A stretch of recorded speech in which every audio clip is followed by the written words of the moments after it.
के दुआरा खेले जाईती, सुषमा के दुआरा खेले जाईती, सुषमा के दुआरा खेले जाईती। भाभी नवरात्र में कंसा दीप मंगवाईती, गुरु बटोला खेले जाईती। भाभी झिझिया पर नाम लिखवाईती, दक्षिण टोला खेले जाईती।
झिझिया के माथे धके गाँव में नचैती,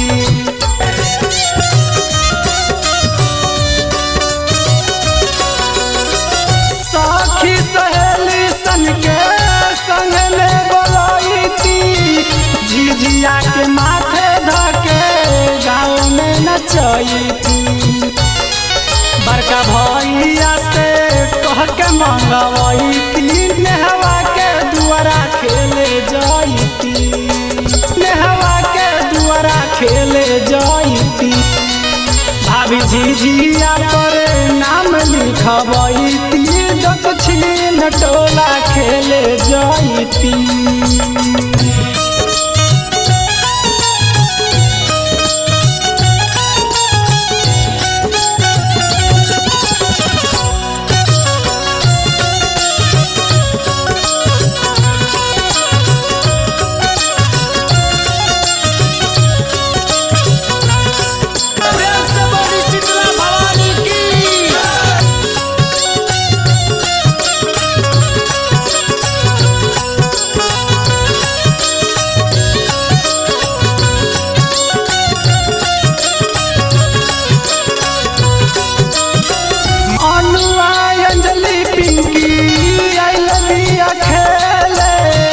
चली न भाभी झिझिया के मिलावे,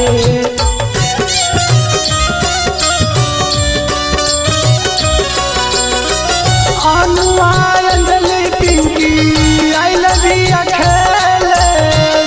चली न भाभी झिझिया के मिलावे, शहरी मेला से झिझिया के सजाईती, नेहवा के दुआरा खेले जाईती। भाभी झिझिया पर नाम लिखवाईती, दक्षिण टोला खेले जाईती।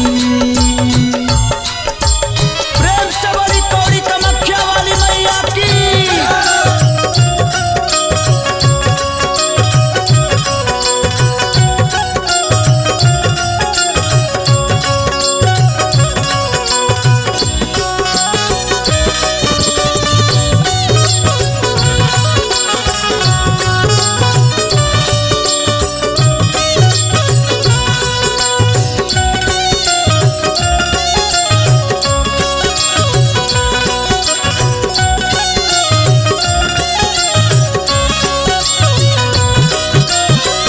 राही कर देविंदर दीवाना के फोन करके बोलाईती, हमनी के साथे साथे उनको के नचाईती।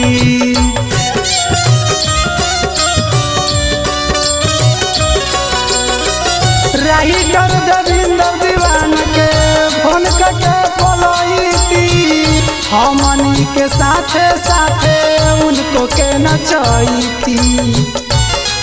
संगम सूरज जी के